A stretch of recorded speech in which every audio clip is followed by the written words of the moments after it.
Burnout isn't just stress. Signs you're mentally drained. Hello and welcome. I'm a licensed psychologist and emotional wellness expert based here in the United States. For over 2 decades, I've walked alongside individuals of all ages, young professionals, college students, parents, and even retired caregivers, who are struggling silently with something that often goes undiagnosed: burnout. Burnout is not simply having a bad day or feeling stressed out. It is a deep, chronic state of emotional, mental, and physical depletion. And left unchecked, it doesn't just sap your energy. It chips away at your joy, your relationships, and in many cases, your identity. Why does this matter now more than ever? We live in a world that praises constant productivity. A world where hustling is glorified and rest is seen as weakness. Many people, especially those between 18 and 40, have been taught that if they just try harder, they'll push through. But the truth is, if you're running on empty long enough, you don't just stop, you crash. So in this video, I want to help you understand the real difference between everyday stress and true burnout. Recognize the early, hidden signs of emotional depletion, and most importantly, learn how to begin your recovery with compassion, clarity, and evidence-based tools. Stay with me, because what you're about to learn could change not just your week, but your overall quality of life. Burnout versus stress. What's the difference? As a licensed psychologist, one of the most common misconceptions I see in my clinical practice is the confusion between stress and burnout. While they may look similar on the surface, their root causes, and especially their long-term effects, are vastly different. What is stress? A natural and short-term reaction to pressure. It's typically linked to a specific event or demand, like exams, deadlines, or job interviews. Once the situation passes, the tension often eases. Your body and mind can recover relatively quickly. Beneficial for young adults and students, stress can be a motivating factor when managed well. Working professionals, occasional pressure can sharpen focus and performance. What is burnout? A chronic, progressive condition caused by prolonged emotional overload and insufficient recovery. It doesn't go away with sleep, a weekend off, or even a vacation. It shows up as deep emotional depletion, where your tank is running on empty and staying there. Stat from the American Psychological Association: 79% of U.S. workers report experiencing work-related stress at least once a month, yet only 1 in 3 recognize that they may actually be burning out. Risks by age group: 18 to 25. Burnout is often masked as procrastination, fatigue, or lack of ambition. But really, you're trying to function without emotional fuel. 25 to 40.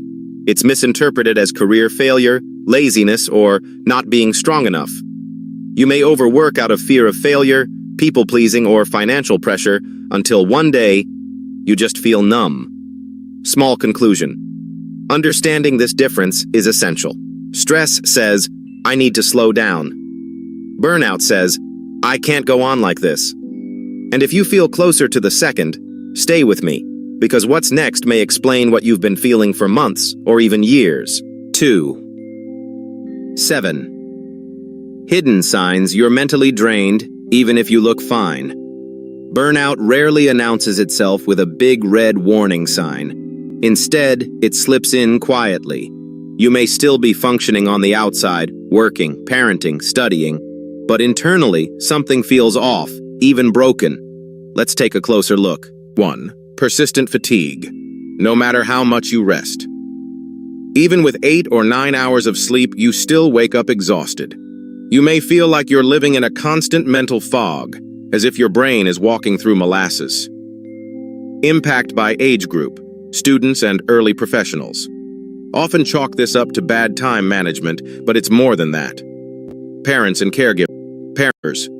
Chronic exhaustion can indicate emotional overload, not physical laziness. Small conclusion. This is your mind's way of saying, I'm not rested because I'm not restored. Stay tuned. Soon we'll talk about micro-restoration rituals that really. 2. Emotional numbness. You feel flat even when life is fine. You're no longer moved by moments of joy, connection, or sadness. Things that once brought you excitement, music, friends, nature, now feel distant. Typical in artists, empaths, and high performers who've poured themselves out emotionally. Introverts who've been overstimulated by work or caregiving duties. Small conclusion: burnout doesn't always feel like pain. Sometimes it feels like nothing. And that, in itself, is frightening. Hold on. The next signs might help you name what you've been avoiding. Irritability and overreaction to small problems. Your threshold for frustration is shrinking. A slow Wi-Fi signal, a casual question, or a messy room can make you snap or spiral. You may even find yourself regretting your reactions later. Seen in young adults under pressure from exams, deadlines, or social comparison. Working professionals dealing with invisible labor or overextended schedules. Small conclusion: you're not a bad person for losing patience. You're a person who's overloaded. Coming up, we'll discuss how to reset your nervous system when it's on high alert. 4. Loss of motivation. Even for things you used to love. You might abandon creative hobbies, cancel plans with friends, or feel like your career is just a checklist. Nothing excites you. Nothing feels worth it. Most common in burnt-out perfectionists. People in caregiving roles or high-responsibility jobs. Those experiencing emotional disconnection in relationships. Small conclusion: this isn't a lack of ambition, it's emotional depletion. In the next segment, we'll talk about how to reconnect with joy, even in 10-minute doses.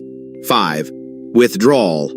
From friends, conversations, and even social media, you may isolate more. Not because you don't care, but because interaction feels exhausting. Even texting back can feel like a mountain. Seen across all ages, especially introverts under high pressure. Highly sensitive people, HSPS. People experiencing depression symptoms. Small conclusion: withdrawal isn't weakness, it's a signal. Your emotional bandwidth is tapped out. Let's keep going, because what's next might explain your body's unusual messages. 6. Physical symptoms. The body keeps the score. Your body speaks when your mind won't. Burnout can manifest as tension headaches, frequent colds, weakened immune system, insomnia, gut issues, chest tightness or shortness of breath.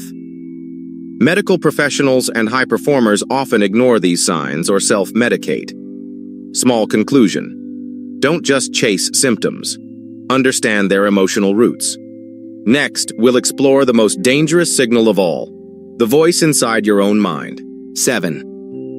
Negative self-talk and cynicism. Your inner dialogue becomes harsh. I'm a failure. What's the point? Nothing matters anyway. You may become critical of others too, losing trust, compassion, or hope in people. Especially harmful for teens and young adults forming identity, those with a history of trauma or emotional neglect. Small conclusion: this isn't just a mindset problem. It's an emotional injury. But healing is possible. Coming up, we'll explore the real causes behind burnout and why it's not your fault. Final reminder for this segment: if you saw yourself in even 3 or more signs, I urge you not to ignore it. You are not alone in this, and you are not broken. You are burning out, and that's something we can work with. We can begin again. In the next section, I'll explain what's causing your burnout, and more importantly, how you can begin the recovery process. So please don't leave. The tools you need may be just one click away. Final encouragement: if you found value in this message, please like this video, share it with someone who may need it, and subscribe so you won't miss what's next. Your action might just become someone else's turning point. Because together, we're not just managing symptoms, we're building lives that are emotionally wise, spiritually whole, and deeply human. Part 3. The real causes of burnout, and why it's not your fault. As a psychologist, One of the most important things I want you to understand is this. Burnout is not a personal failure. It's often the result of being in a system or season that demands too much from you, emotionally, mentally, spiritually, for too long. Let's explore 4 of the most common causes I see in clients across all stages of life. 1. Chronic overworking and lack of boundaries. When work begins to bleed into every corner of your life, your meals, your weekends, your thoughts before sleep, it's no longer just work.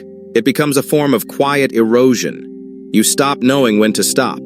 You check emails during dinner. You mentally rehearse tomorrow's tasks instead of enjoying today's joys.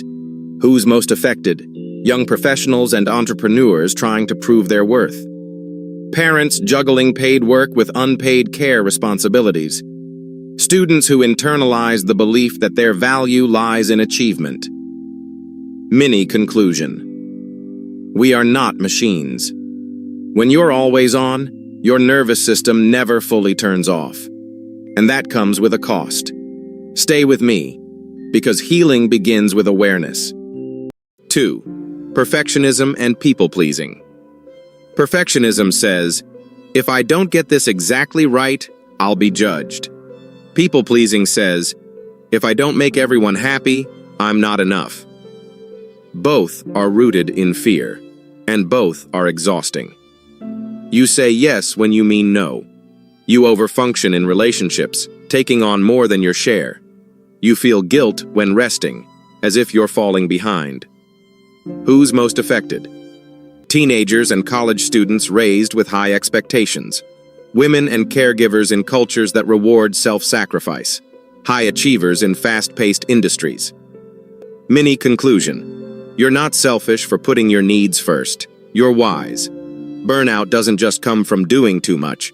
It comes from doing too much for everyone else and too little for yourself. We'll talk about reversing that soon. Don't leave yet. 3. Lack of control or recognition. Imagine pouring your energy into a job or a relationship and feeling unseen, unheard, powerless to change anything. That emotional powerlessness is a core driver of burnout. You may feel like your opinions don't matter, that your work is invisible, or that no matter how hard you try, it's never enough. Who's most affected? Frontline workers, healthcare staff, educators, employees in toxic workplaces, partners, or parents in unbalanced emotional dynamics. Mini conclusion. Human beings need both agency and acknowledgement to thrive. When those are missing, the soul gets tired. And we're not done yet. One more silent cause may surprise you. 4. Emotional labor. The invisible drain. Emotional labor means managing the emotions of others, often at the cost of ignoring your own. Smiling through pain, soothing others' outbursts while bottling your own. Being the strong one in every room you walk into. Who's most affected? Women, especially mothers and daughters. Therapists, counselors, nurses, and teachers. People in marginalized communities who feel pressured to appear resilient. Mini conclusion. If you've become the emotional anchor for everyone but yourself, eventually, your own ship will drift. But the good news is, you can come back home to yourself. Part 4. How to recover from burnout. Backed by psychology, rooted in compassion. Burnout recovery is not a quick fix. It's a slow return to yourself, guided by honesty, kindness, and a few evidence-based steps. Step 1. Acknowledge it without guilt. Say it with me. I'm not lazy, I'm not broken, I'm burned out, and I need help. Burnout is your brain and body saying, you've been surviving, now it's time to start living again. Helpful for those feeling ashamed of needing rest, those raised to tough it out or keep going no matter what. Mini conclusion. Naming your state is the first brave step to changing it. Stay here. You're not alone in this process. Step 2. Start micro-restorative habits. Tiny shifts can create lasting healing. Try these simple resets throughout your day. 5-minute sunlight in the morning. Deep breathing before each meal. A short walk without your phone log off screens. 30 minutes before bed. Great for busy professionals, students, or parents with limited downtime. Mini conclusion: you don't need a retreat. You need moments, consistent, intentional ones. Keep watching. The next tip is a game changer. Step 3. Reconnect with yourself. Ask yourself daily, what do I need today? Emotionally, spiritually, physically. Then honor the answer with small but meaningful actions. Play a song that soothes you. Journal your thoughts, even for 2 minutes. Paint, draw, pray, or sit with silence. Works well for people who've lost themselves in caregiving or high-performance roles.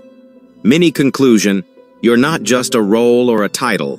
You're a soul, and it deserves attention.